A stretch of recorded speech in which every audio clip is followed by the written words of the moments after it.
So a community that has been ignored, right, on the borders of Delhi for months on end by an unfeeling and inhuman government, for them to undertake a symbolic act and raise a flag at Red Fort, that is a point of inspiration, right? This is protest action. This is civil unrest. This is what it looks like, right? This is how India even gained its own independence way back when it did. You can call it independence, right?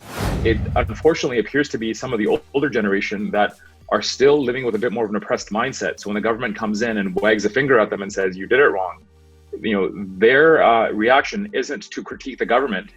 Their reaction isn't to focus on where the harm is coming from, which is government and media. Unfortunately, they fall for it and they react to it and they start criticizing Deep Sidhu, they start criticizing La Casadana, and they try to distance themselves and try to silence those voices. And even if these laws get repealed tomorrow, it doesn't mean that the Kisaan of India are suddenly living incredible lives, right? The waters are still poisoned, the soil is still toxic, and financial debts still persist. And as a result, many of them are still going to be committing suicide, unfortunately, right? So our objective is to absolutely amplify and bring attention to the farmers' protests, but also to highlight the fact that this is a symptom of a wider human rights and democracy problem that India is facing.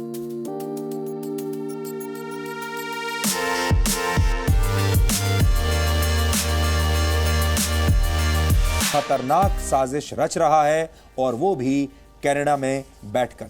मैं आपको तस्वीर दिखा देता हूं कौन है poster boy. ये देखिए, ये है मो धालीवाल, कनाडा में रहता है और खालिस्तान का समर्थक है। दिल्ली का बॉर्डर नहीं बल्कि भारत से 12,000 किलोमीटर दूर।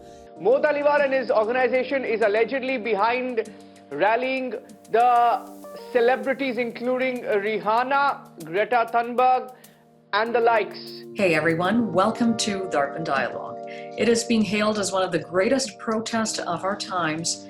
Thousands of farmers across India have been protesting since November to repeal the agriculture laws passed by the current BJP government.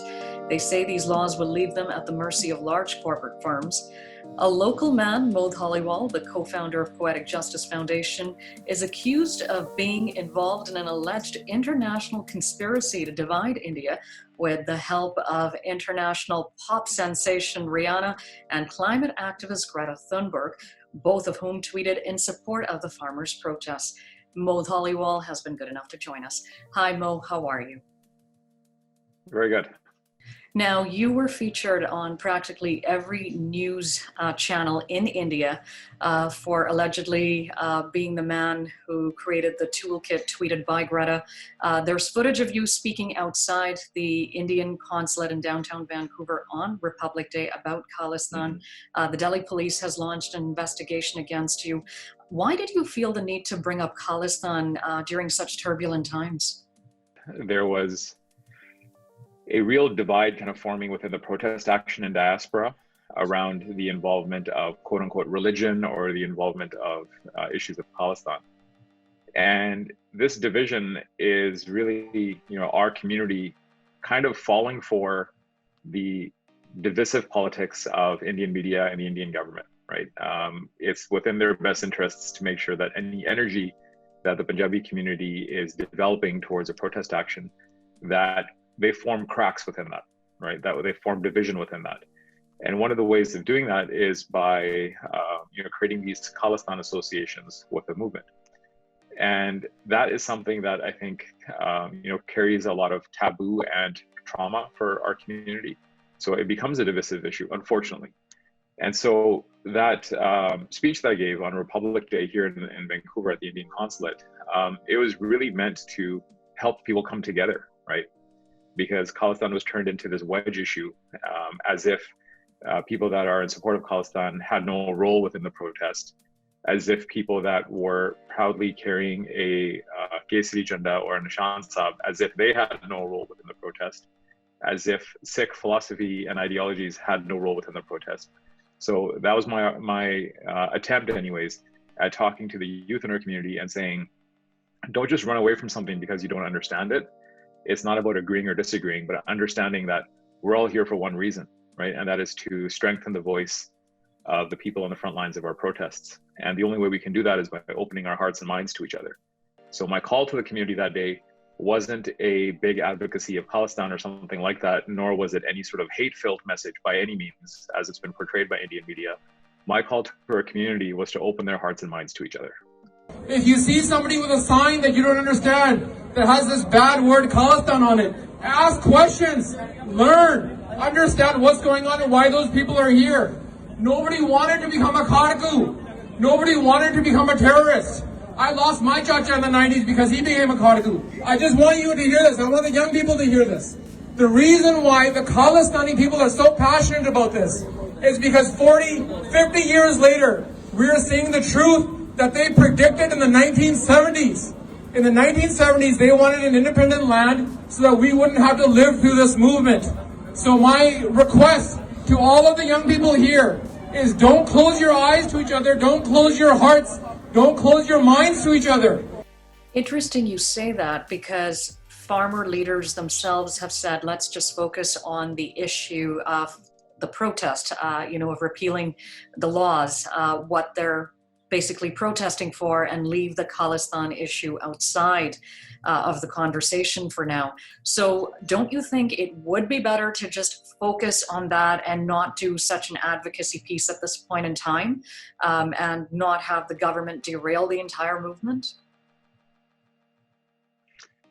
The government looks for excuses, right? They were calling the protest movement a Khalistani separate Pakistan ISI-funded movement long before I got involved, right? So they're constantly scapegoating our community, and they're constantly using these words and these terms as weapons against us. And unfortunately, we keep reacting to it and we keep falling for it, right? And we start criticizing each other and we say, well, you did the wrong thing. You shouldn't have brought this up. And because of you, it's a distracting message. And it's like, no, we're not creating the distracting message. Everybody, whether it's people carrying the Kisaan, the Mocha flag, or whether it was people carrying Khalistani flags, everybody's there for the same reason. It's to strengthen the rights of Punjabis and largely the Kisaan of India, right? So they're actually there with a unified purpose. And these divisions get invented by these external narratives, right? Because again, long before I spoke at the consulate, Khalistani accusations were already flying by the fake news rumor mill that is Indian media, right? So they're constantly looking for ways of distracting us and dividing us. And we keep falling for the trick, right? We keep, as soon as a question is posed, we stop everything and start reflecting on ourselves and start criticizing each other for doing the right thing or the wrong thing, right? Without focusing on where the harm is coming from. And the harm is coming from the Indian government. The harm is coming from the Indian media environment. They're going to continually find ways of getting us to critique each other. And our job is to not fall for it. Our job is to remain focused on where the energy should be going, right? I mean, leaving the Khalistan issue aside, you look at what happened in Republic in India on that Red Fort issue, right? And that turned into a huge divisive thing. And for anybody that lives in a democracy that has ever been a part of any type of civil unrest, there is absolutely nothing wrong with a symbolic act, as was carried out at Red Fort, with the raising of a flag on an empty flagpole. No Tiranga, no Indian flag was disrespected. It was a symbolic act, a call for recognition for a community that has been, parked in Delhi for months without any recognition, without any direct address from the Prime Minister, without any resolution. So a community that has been ignored, right, on the borders of Delhi for months on end by an unfeeling and inhuman government, for them to undertake a symbolic act and raise a flag at Red Fort, that is a point of inspiration, right? This is protest action. This is civil unrest. This is what it looks like, right? This is how India even gained its own independence way back when it did. You can call it independence, right? So the idea of critiquing these actions and almost like micromanaging a protest action of what is right and what is wrong, these are the tools of the oppressor to divide us. And unfortunately, our community and even some of the leadership in the Mocha, they fall for it, right? So when the government comes in and says, some people protest wrong, they were running around trying to distance themselves from what happened at the Red Fort. They were throwing La Casadana under the bus. They were throwing Deep Sidhu under the bus. And when you actually look at those people as the youth leadership, they were galvanizing, an incredible number of young people towards this movement, right? Towards this protest action.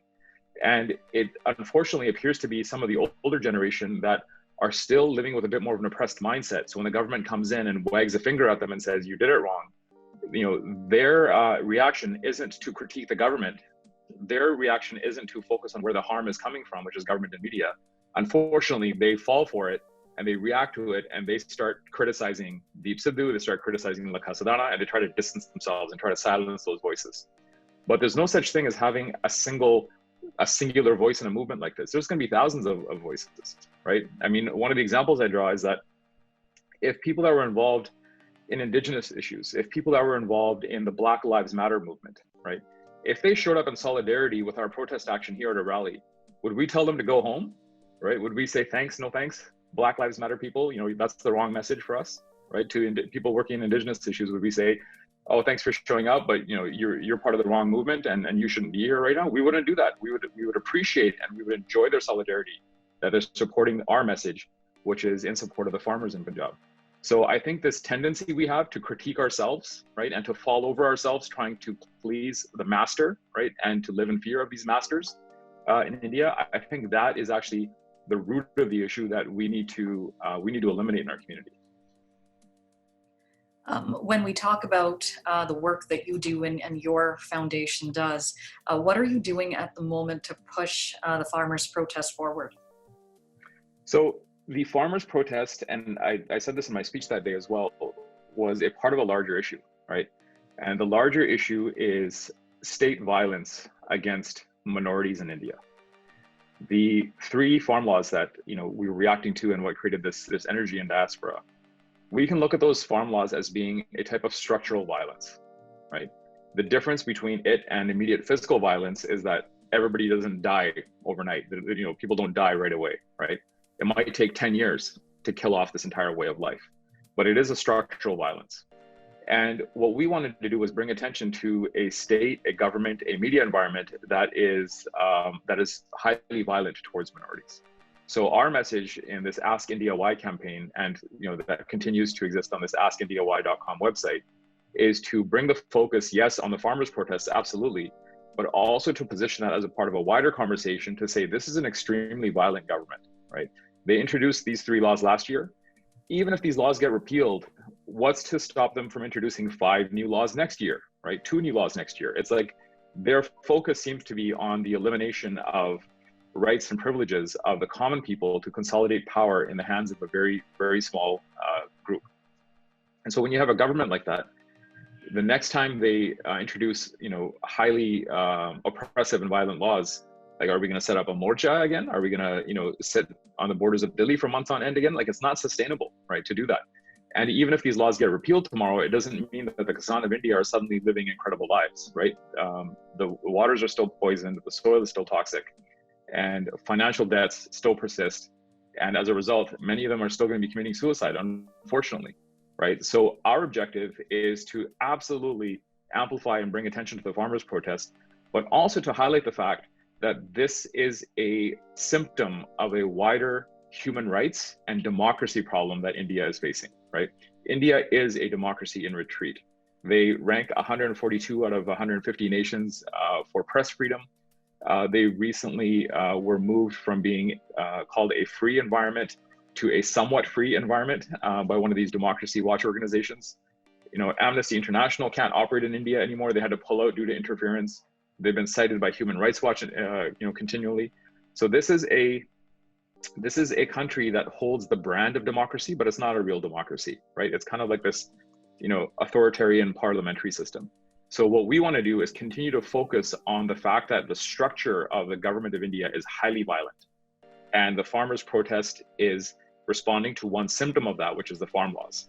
But we need to continue to keep pressure on India and make sure that the wider community, the wider world, continues to look at India and not let them get away with calling themselves a democracy when they're not behaving like one. So we've seen huge rallies take place here in Vancouver and Surrey. Why such an interest in BC? BC has the 2nd largest Punjabi settlement outside of India, right? So wherever you have a Punjabi diaspora of this size that feels a connection to their ancestral home and their families, and in many cases extended families in Punjab, you're going to see a lot of solidarity and empathy for what farmers are going through in India. And that's the reason that we've seen the kind of show of solidarity that we have. Absolutely. I mean, it's happening in Punjabi diaspora worldwide, really. And, generally, I think in South Asian diaspora, there's a lot of awareness around what's happening. But our people, Sikhs and Punjabis especially, are at the forefront of the protests in Delhi. And so people that are connected to the Punjabi and Sikh community in diaspora are, of course, going to be affected as well.